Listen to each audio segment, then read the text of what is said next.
Hello and good evening, everybody, and good morning, I suppose, to the Canadians that are listening. I'm speaking today to a recurring guest who is Edgardo Sepulveda. He's an economist. He specialized in regulatory economics. Last time, and he's in Toronto. And last time we spoke about especially unbundling, and he's also done excellent work on the regulatory structure that's necessary for certain technologies to work, such as nuclear power. And today we're going to speak about a topic that he's done research in that is in draft form at the moment. It's going to be published soon about the impact of wind additions to Ontario's grid. So, yeah, I got it. It's a mouthful, but welcome back. Thank you, Hugo. Happy to be back. I'm pretty excited about being able to talk about this new report. Mhm. A bit of a labor of love of mine. I'll tell you a bit about it, but it is a 10,000 word report. It's one of my longer pieces on electricity, but I think there's some interesting findings there. Right. So the title you put here, it's the value of wind generation in low emissions nuclear and hydro dominant grid, the case of Ontario, Canada. Now, to sort of just sketch a background for the audience, Canada has, the last time I checked, it was something like 80% hydro.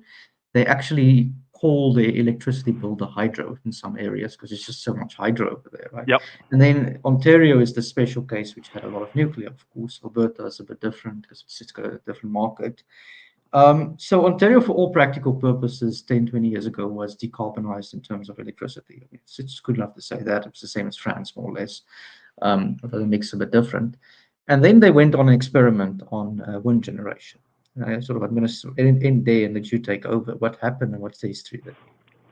Yeah, yeah. So just in terms of the background, I mean, the study has a couple of components, and one of them is exactly as you suggest, Hugo, which is understanding what happened post unbundling in Ontario after 2002, and specifically, this promotion of private wind IPPs, the independent power producers, which is sort of the most common mechanism via which wind has been introduced in many parts of the world. Certainly, uh, most of the OECD, perhaps also in South Africa, certainly in most of Europe and Canada.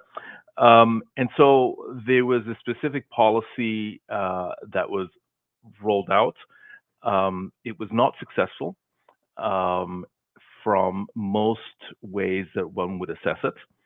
And then, uh, so that's part one of the study. And I think there's certainly some findings there that'll be interesting for those of us who are kind of interested beyond just Canada and Ontario, and interested in wind and solar and other generation mixes. But the bigger piece, the sort of the heavy duty analytical piece, goes into trying to separate the policy decisions that led to wind rolling out in Ontario, Canada, leading to very significant increases in system costs, subsequently in prices, and then subsequently in subsidization. But more generally, stepping back from the specific policy under which this thing was rolled out, is to also look at sort of the, let's call it, the structural geographic grid reality of wind in Ontario, and analyze how it interacts with the rest of the generation technologies in Ontario. What is its specific profile in terms of when does the wind blow, when doesn't it blow? And so it also goes on a forward-looking perspective, and calculates the parameters under which wind could be cost beneficial in Ontario on a going forward basis. So it does two things. It does an assessment, historical, and specifically on the period between 2020 and 2023, which is just finishing now. and looks at how we got here and what was the cost benefit of wind, what was the value of wind on the grid during those 4 years. And then it also looks at going forward, uh, if it is not been cost beneficial or was not cost beneficial in that period, what would it take for it to be cost beneficial in a future period, which is I'm looking at 2027 to 2030. So those are sort of the two big topics. The first one is mostly an accounting kind of level analysis.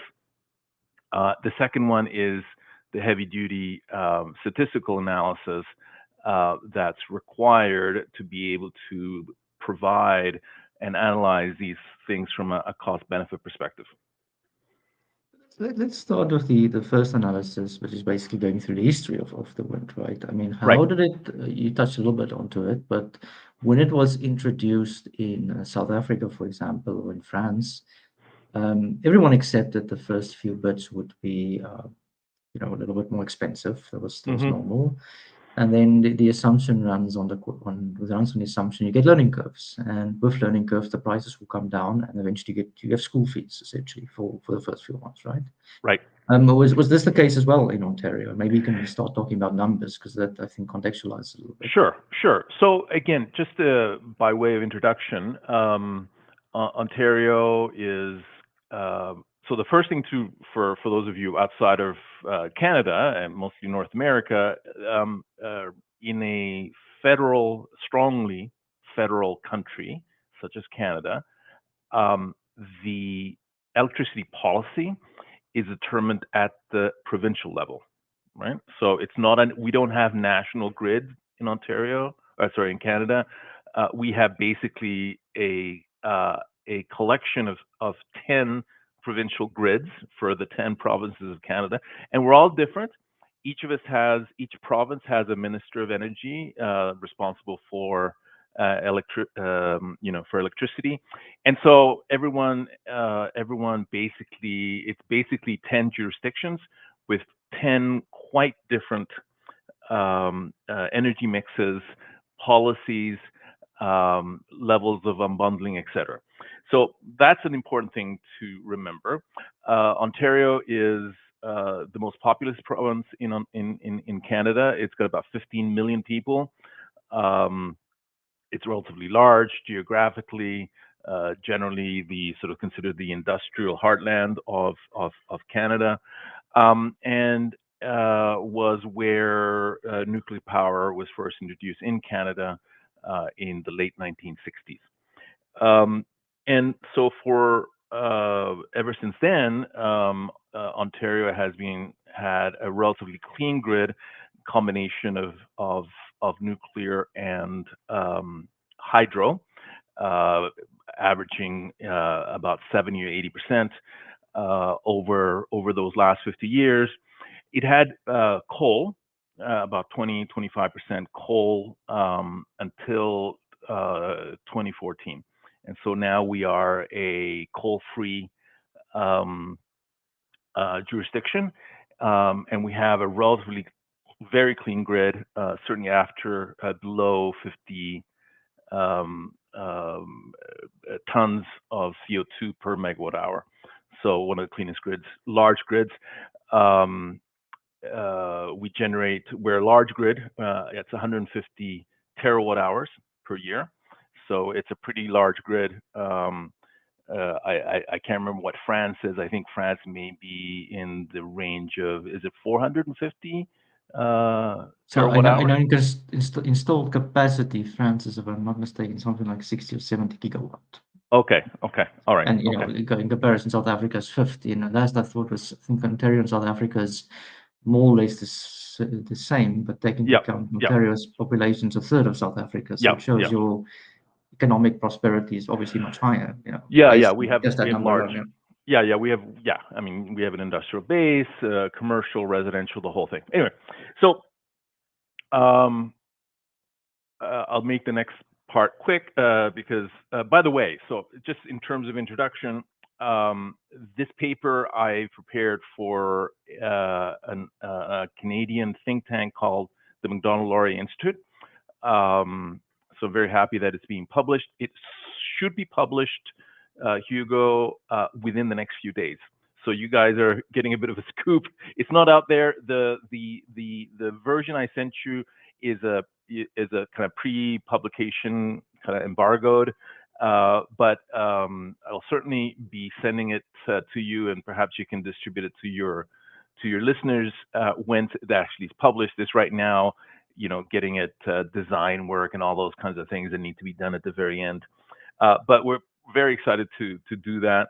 Um, anyway, so let me go back to Ontario. We were one of the two provinces in Canada that, in the craze of the late 1990s, decided to unbundle. We used to have a vertically integrated monopoly state-owned enterprise, and so there was a process political process um, that unbundled that.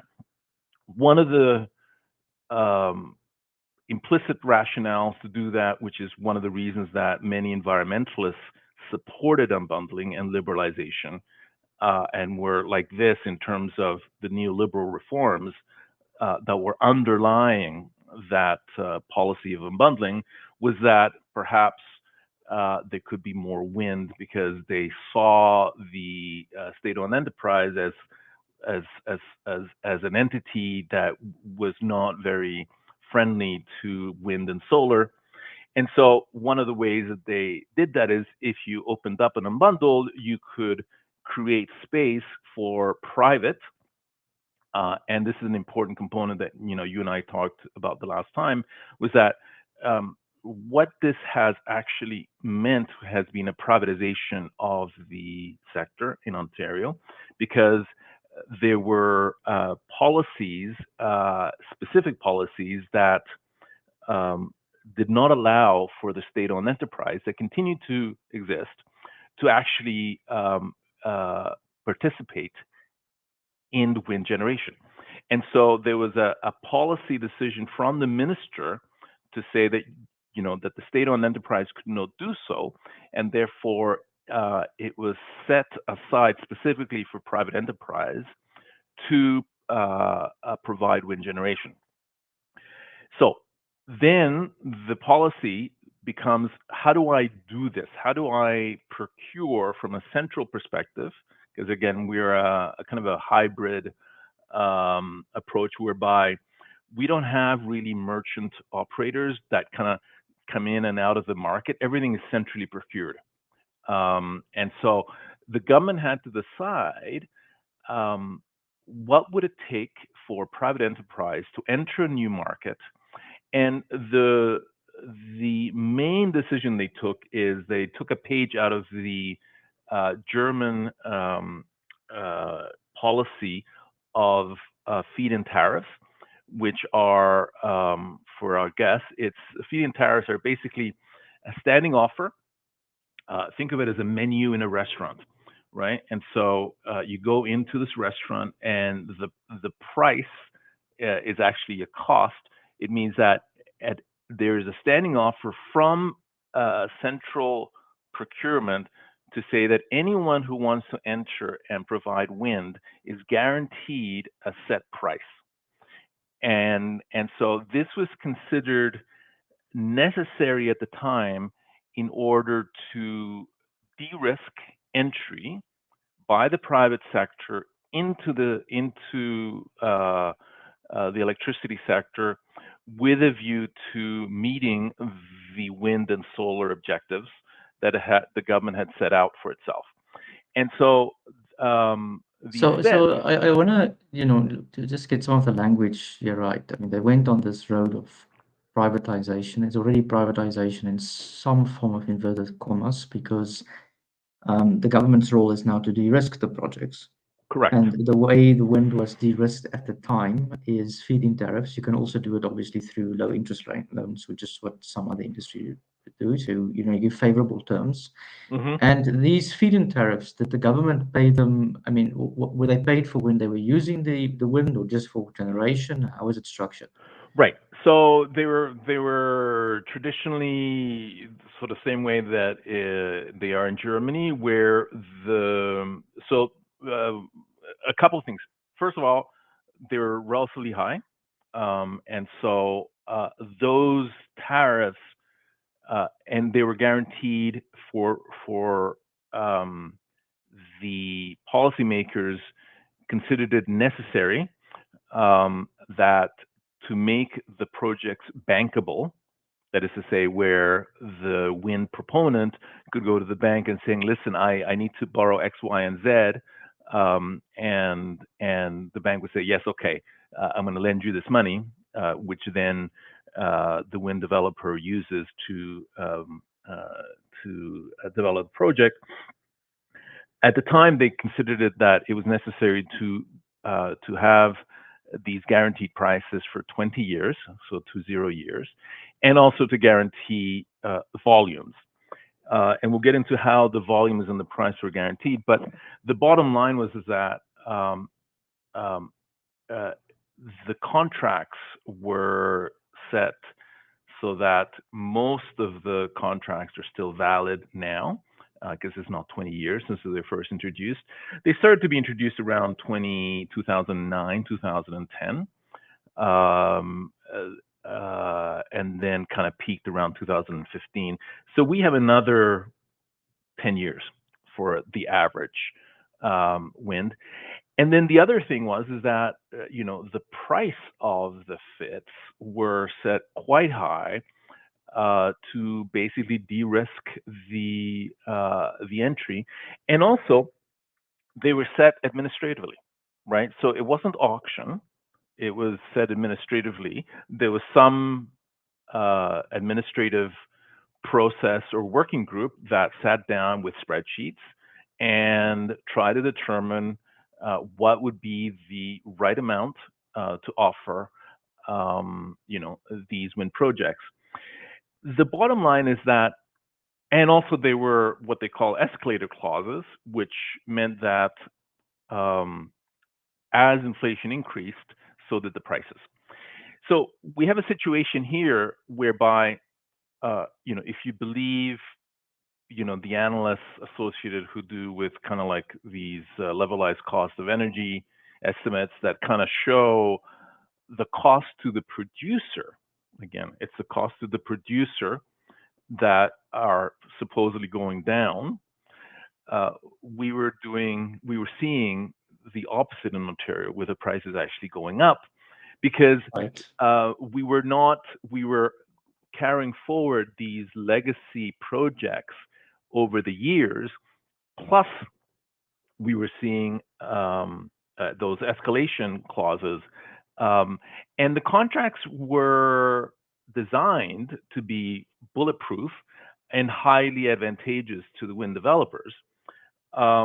And so during the period that I focused on, which is 2020 to 2023, the average wind cost was $151 per megawatt hour. So that's quite high, um, and I that's just want to expected. give context to that. And Hinkley that's Point and that's C. expected to go further up. And those are Canadian dollars, by the way, but yeah, it's Okay, it's 151. Canadian dollars, but let's assume it's similar. Okay, that comes in more than Hinkley Point C and Vogtle Power Station in the US, which is by even the most biggest proponents of nuclear would admit they are boondoggles. Okay, they just projects that cannot pay themselves back. Okay, they're two disaster projects. So this is what Ontario negotiated for initially. Okay, and they kept on with inflation, so it wasn't, they kept that nice price in the beginning, right? And that Yeah. price you say is still in the system for the next 5 years. Oh, at least the next 5 years, 10 years. So look, I mean, what we have now is we have 5.5 gigawatt of wind capacity. It generates about 12 or 13 terawatt hours per year, and makes up maybe 10% of the generation grid. So it used to be sort of 1% in 2009, and now we're up to 10% in 2000. And well, I stopped Mm. looking at 2023. So so we're talking about that. It's not like Denmark in terms of the proportion of wind within the generation mix. But 10% is a not a small number, especially rolled out relatively quickly over the last 15 years from basically 0 to 10%. For the longest time, we were sort of the leaders, even on a per capita basis in Canada. But before I get off this particular issue, let me give you a little bit of the political economy background of this, because I also next want to go into like the rest of the document. Um, and the political economy one is an interesting one. I lived it. It is ultimately the reason that I got into the electricity area to study. Um, because what would happen is that um, when the government at the time, the provincial government at the time, which again is the government that decides on energy policy, takes on this this energy, this German inspired um, German inspired energy policy, started reducing nuclear and focused on wind and solar, and with these feed-in tariffs, the promise was, oh yeah, we're going to increase, prices may increase a bit, but nothing to worry about. But obviously, mathematically, when you increase your generation mix from almost 0% to 10% on a generation resource like wind, that's at around $150 per megawatt hour, but your average cost of your embedded average cost is in the range of 80, which is sort of where the rest of the grid is.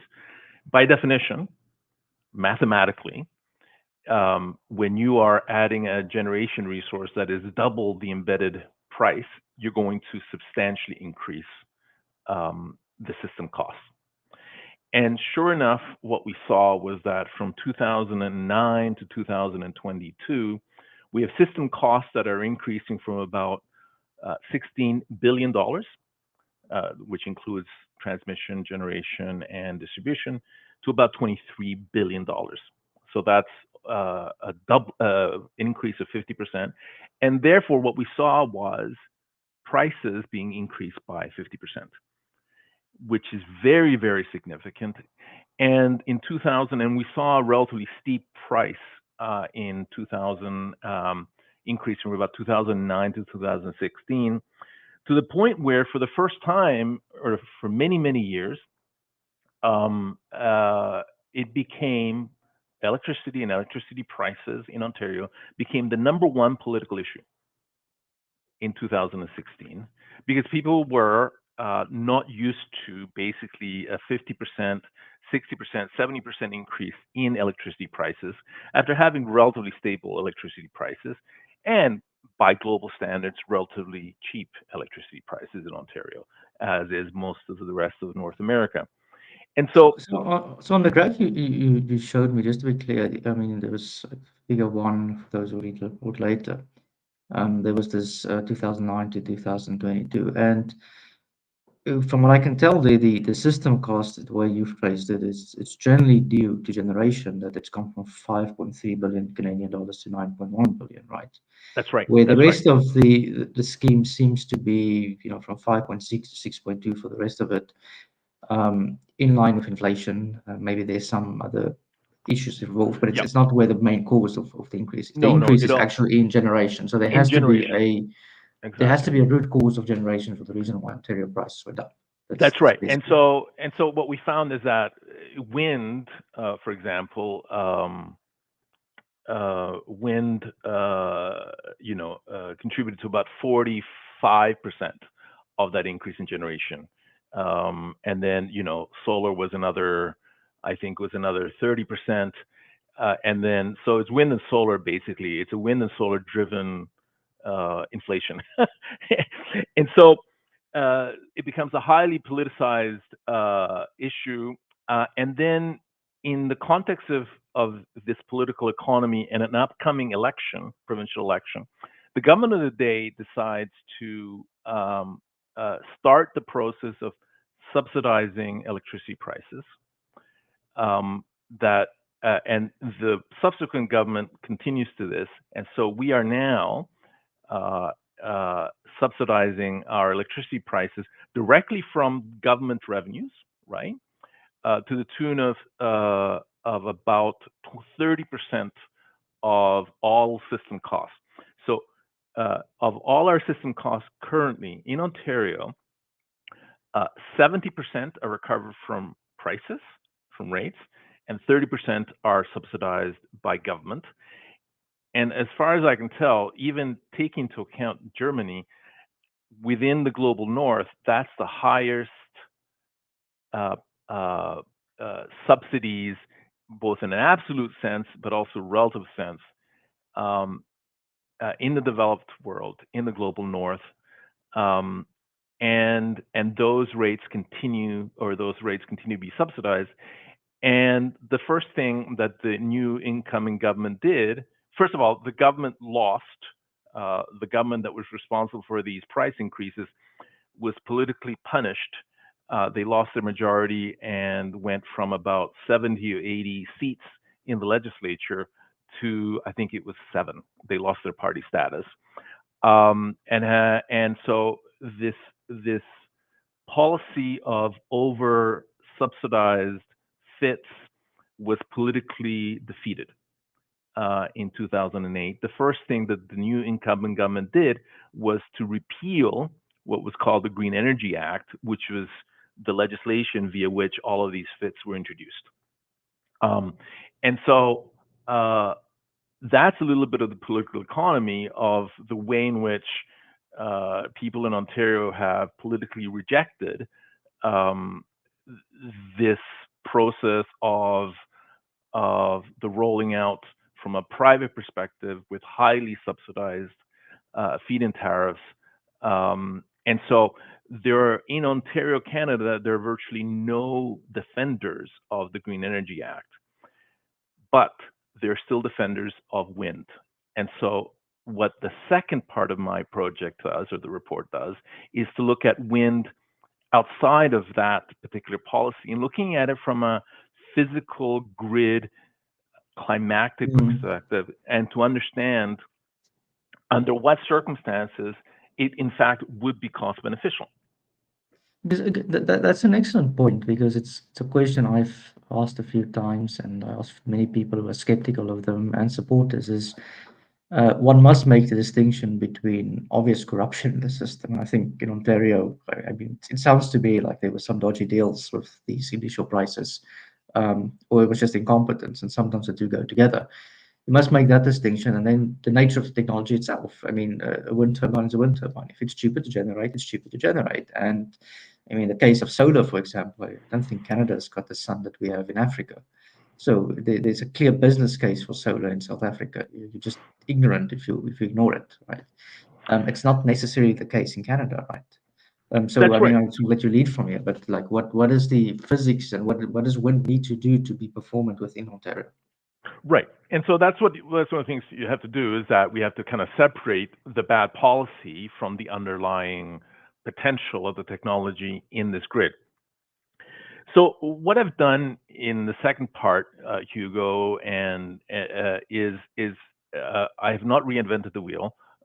There's a literature in the economics field going back at least 10, 15 years, that that has studied this issue. And basically what I do is I take hourly data from January 1st, 2020 to December 31st, 2023, of which, whatever that is, there's 25,000 data points. And I look at um, wind every one of those hours. I look at nuclear, I look at hydro, I look at gas, and I look at net exports. And I use regression statistical analysis. So this is inferential statistical analysis to understand how wind behaves vis-a-vis these other generation resources in the actual real world, in the real grid.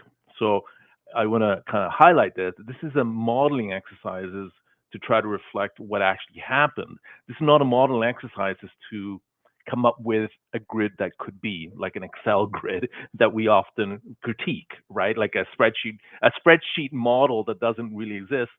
This is looking at actual statistical historical data to understand the relationship between those generation assets on the grid in Ontario as it happened over the last 3 years. So would you say then one must obviously be careful to extrapolate too many lessons from Ontario to other countries that have different mixes? Obviously, it can be served as a cautionary tale, like you must Right. be very careful, but it's not obviously a one-to-one copy. No, no, and this is the beauty of it. Is this is not a theoretical grid. This is, and that's why I called it the case of Ontario, Canada, right? Because every, wind is going to vary depending on a number of criteria.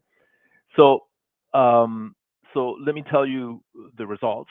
So after all of this number crunching, huge database, I came up with the following numbers. So think of 1 megawatt hour of wind blowing being generated in Ontario. What does that do? Well, the first thing that it does is that, in no particular order, is that like 1 megawatt hour of wind displaces about 0.56 megawatt hours of gas generation, right? So, and you can see this over those 25,000 data points. Now, again, these are average because one of the things that I do, Hugo, in the paper is I look at this on a week by week basis over the year because, as we know, wind is variable. But on average, over the year, across those 3 years, 1 megawatt hour of wind displaced about 0.56 of gas. Now, it also displaced about 0.23 of hydro,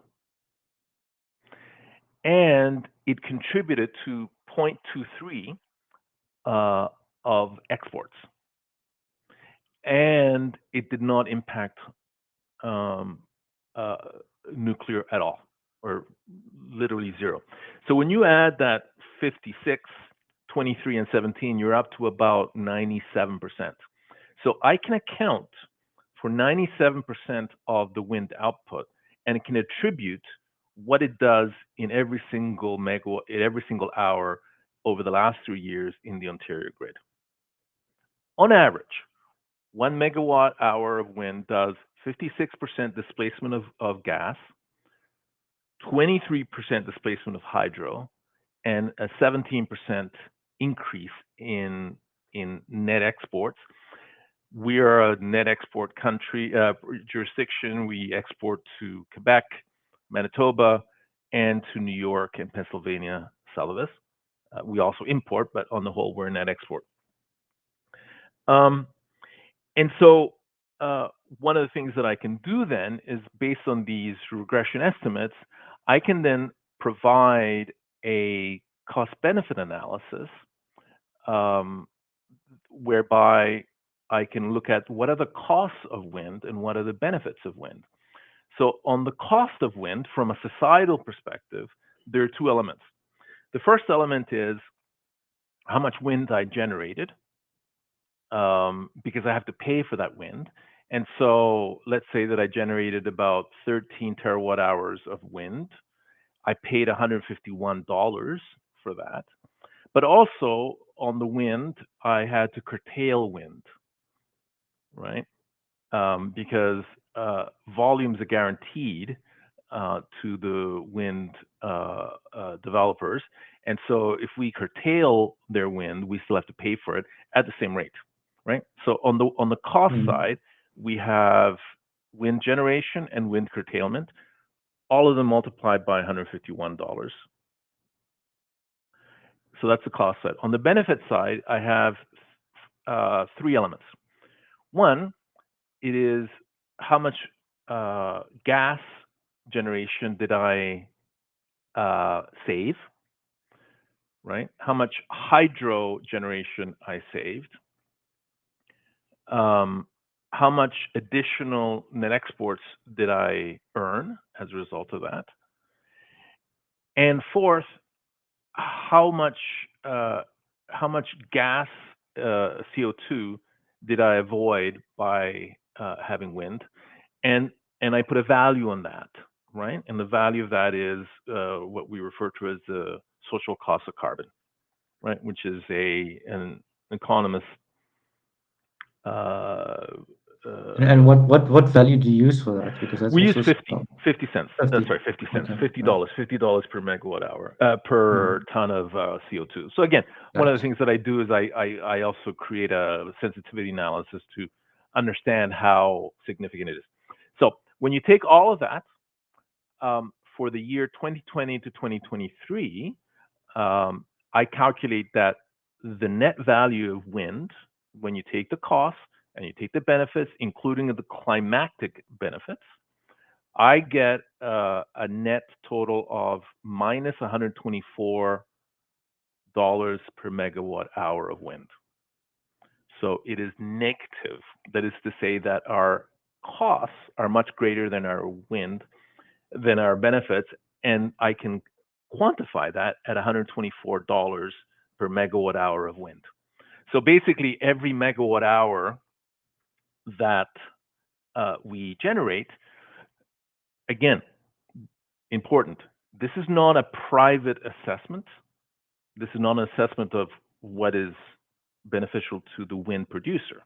This is an assessment of societal cost benefit, right? And so, from a societal perspective, when you take into the costs and the benefits, it's a net cost to us to the tune of about $124 per megawatt hour. So what I also do, Hugo, is I say, okay, fine, that's the past. How about the future? So I say there's going to be two things that are going to be happening between now and 2027 and 2030 is that some of the earlier wind projects and wind contracts are going to time out, right? And so there's going to have to be a decision, a commercial decision from the wind operators and a policy decision from the ministry to say, what are we going to do with those people, right? Do we recontract? Do we allow them to shut down? Do we let them go fully merchant without a contract, right? So that's one decision. And so then the the $1 billion question becomes, Hugo, is at what price do we recontract? Do we recontract at 150 or do we recontract at something else? And so that's what my study does. It gives an actual where should we recontract this? And then there's going to be new wind. There's clearly going to be new wind. In spite of the political defeat of the Green Energy Act and that whole policy, there's still going to be new wind. There's lots of advocates, and we're going to need it if it's done properly. So then that's what my report does. It says both for new wind and for recontracted wind, I calculate what is the break-even price, the societal break-even price that wind would become attractive, right? So what I do is I put in the cost benefit at zero, and then I recalculate backwards what is the price of wind that would allow into the future for it to be cost beneficial from a society perspective. Um, and out of all of that calculation, I come up with a number of $46 per megawatt hour. So, from a societal perspective, the policy conclusion that comes out of my paper is that from a societal perspective, take into account social cost of carbon, expected price of gas, a series of parameters.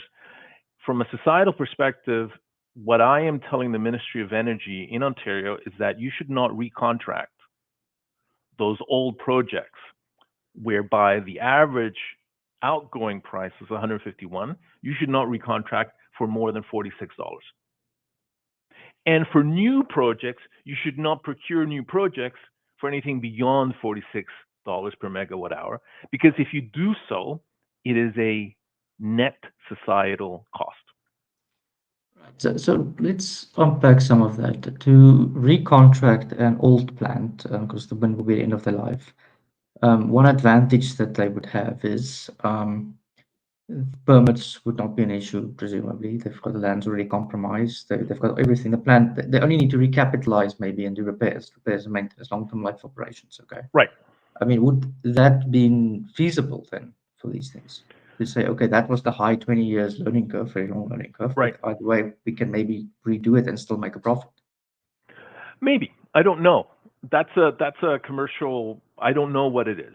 That's a commercial, I don't have access to those commercial considerations. I know what, if you paid for your capital costs, what's your what's your incremental marginal cost without having to recapitalize. I would say that 45 is relatively attractive if you do nothing else. Presumably over 20 years, you've paid off your capital expenditures, and you're only left with, excuse me, maintenance and other costs.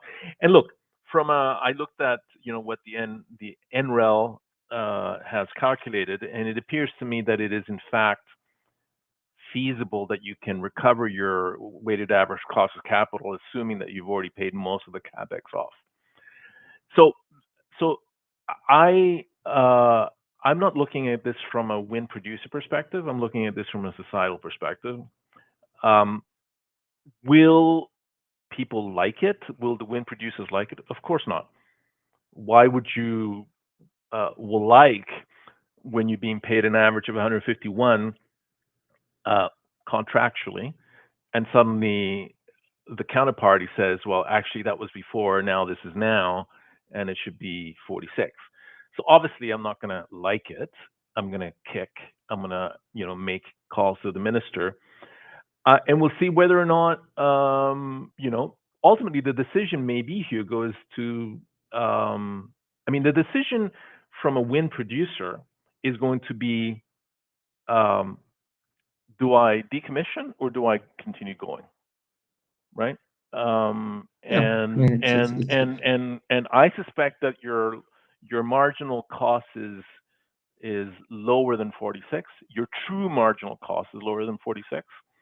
And then the onus will be on them to decide what they do, whether they decommission or they continue going as is, or they repower or right. partially repower, for example. So to just understand, you're basically doing the analysis and you're saying, okay, 20 years ago, maybe we could have justified that on spurious ground. Nonetheless, we could have justified it. Maybe it was rational. Now it's just not justifiable. Like, Right. especially for continuing producers, we say the capex is paid off. But even for new producers, we're saying, but we should have had learning curves in 20 years. I mean, come on, guys. Now you Right. need to come in at this price, and that's what you're basically saying. If you want to be competitive, Right. this is your price. Well, Otherwise, it's a scam. and also what it does, Hugo, it it it takes, in a literal sense, um, uh, you know, the assertions of wind advocates that this is a cheap, um, and perhaps the cheapest energy source out there. And so it's literally saying, show me. As in, if it is that cheap, um, we will pay cheap prices. There's no point in paying high prices for a cheap energy resource, right?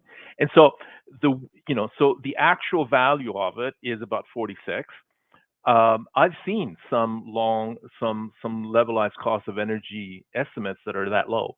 And so if those are actually credible, then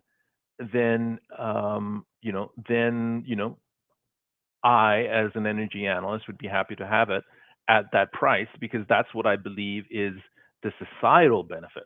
I mean, this process is an analytical framework under which we try to look at social costs and equate them with social benefits.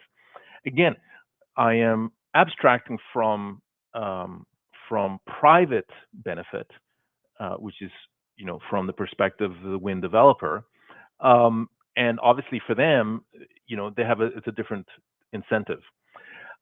And so that's one of the things that so that's sort of the threshold. And then I go into as well in the last discussion, well, what happens if we hold this party? Like, what happens if we do like, some of the wind developers in Europe, I think including in the UK, where you hold a minimum reserve price and no one decides to come in, right? I mean, that's what's happened in the UK. You say, listen, Yeah. I'm going to have a minimum, minimum subsidy auction. The reserve price is 80 pence, and I will offer these services at 80 pence. But a lot of people said, no, we're not going to offer anything at that. So there are three alternatives that I discussed from a policy perspective.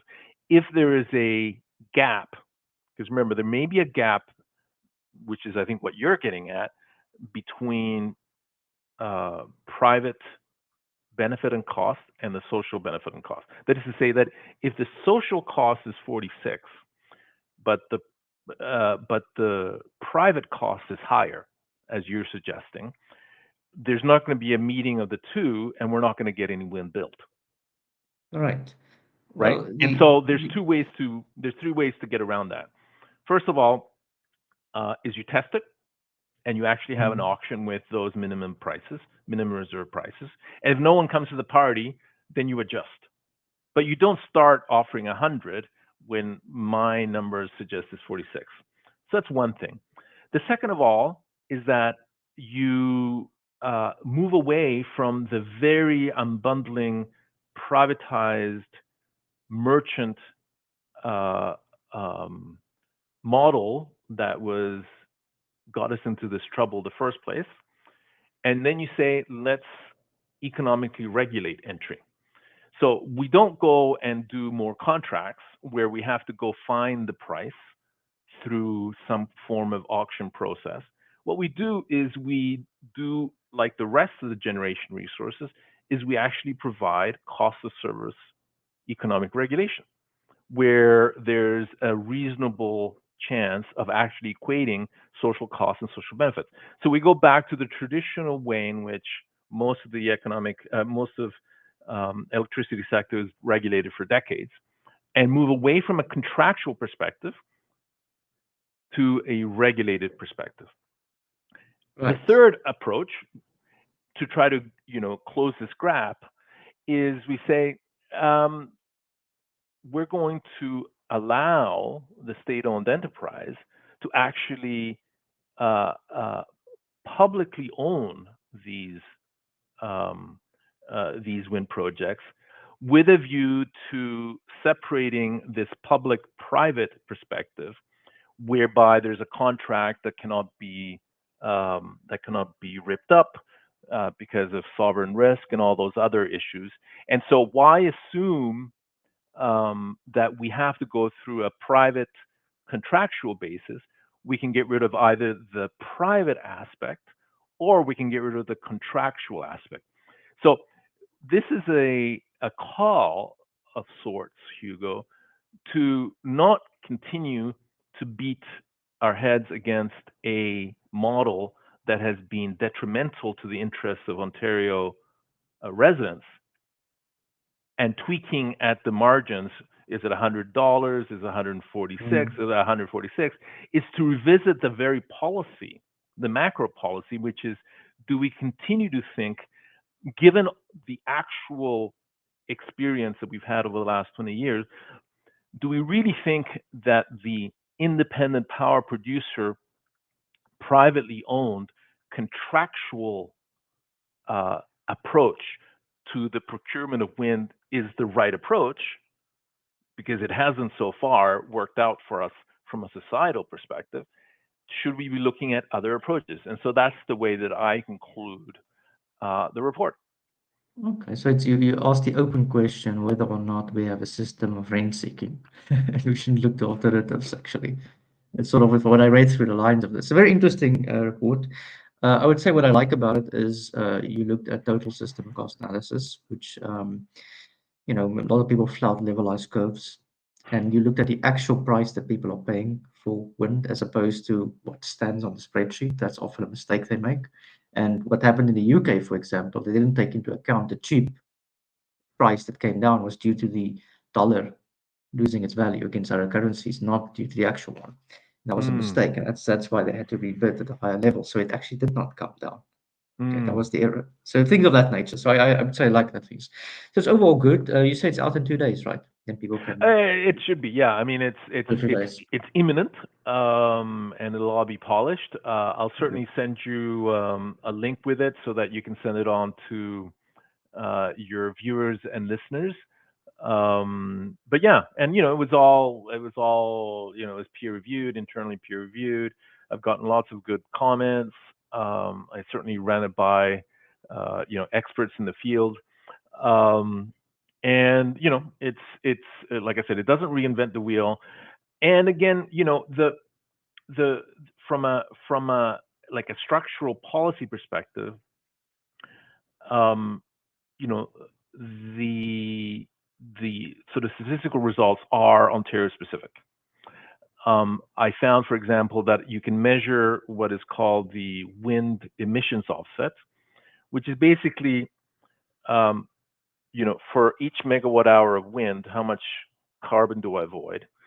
In Ontario, it's relatively little because, as I suggested, um, it's not, there's no coal on the grid, and so uh, it doesn't displace any coal, and therefore, whatever it is, it's a displacement only of gas, and it's relatively low because it's only 56%, right?